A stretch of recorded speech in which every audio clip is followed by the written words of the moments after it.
Hello नमस्ते आदाब। स्वागत है आपका इंटरने इश्क में।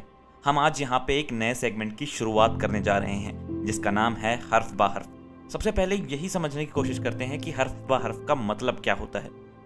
तो in English it will be translated to letters by letters, और अगर हिंदी में बात की जाए तो इसका मतलब होगा विस्तार पूर्वक। तो अब शायद नाम से ही आपको समझ आ गया होगा कि हम यहाँ क्या करने वाले हैं, लेकिन अगर नहीं आया है तो आपकी सहूलियत के लिए मैं आपको बता दूं कि हम यहाँ अपनी ही लिखी हुई कुछ राइटिंग्स या पीस ऑफ राइटिंग्स, जैसे कि कोई शेर हो, नज्म हो या गज़ल हो, उसे डाइसेक्ट करने की कोशिश करेंगे।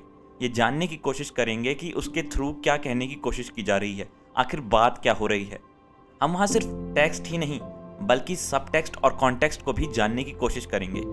लेकिन अब आप सोच रहे होंगे कि ऐसी क्या दिक्कत आन पड़ी कि हमें शेरों को डाइसेक्ट करना पड़े, हमें जानने की कोशिश करनी पड़ेगी क्या बात कही जा रही है, वो 2 लाइन के होते हैं, क्या फ़र्क पड़ता है जान के, क्या ज़रूरत है उनकी व्याख्या करने की।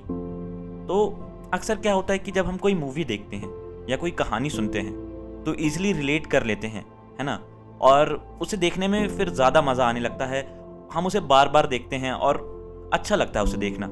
लेकिन शेरों में और गज़लों में कम शब्द होने की वजह से, बल्कि उलझे शब्द होने की वजह से, हमें उन लफ्ज़ों के अंदर की बात समझने में बहुत दिक्कत होती है। और लोगों को होता है ना शौक कि वो शेर वगैरह सुने, किसी शायर को सुने, और लोग काफ़ी बार शुरू भी करते हैं लेकिन थोड़े दिन बाद छोड़ देते हैं। और उसका रीज़न भी यही है कि लोग रिलेट नहीं कर पाते हैं।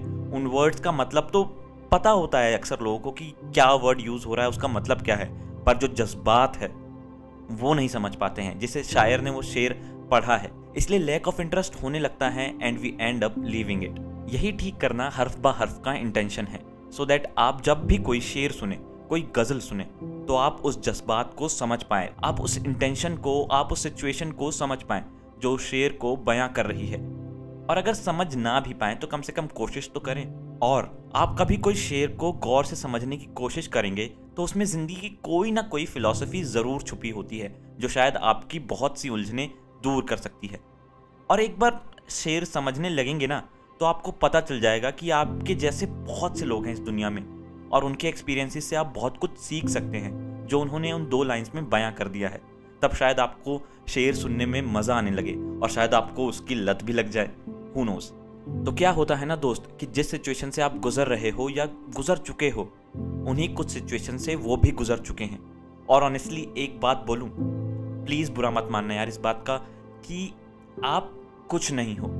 जिस दर्द को आपने शायद पहली बार महसूस किया है या शायद थोड़े वक्त से कर रहे हो, वो लोग उस गम के साथ और उस दर्द के साथ न जाने कब से जी रहे हैं, उसे अपने अंदर समेटे हुए हैं। इसी वजह से तो उनके लिए इतना आसान हो जाता है ना कि उन 2 लाइनों में उस गम को बयां कर देना, जिस गम को आप शायद बयां नहीं कर पा रहे हो, या बयां करने बैठो तो शायद एक ग्रंथ लिखे बिना ना उठो। लेकिन वो लोग सिर्फ कुछ हरफों में अपना सारा दर्द बयां कर देते हैं।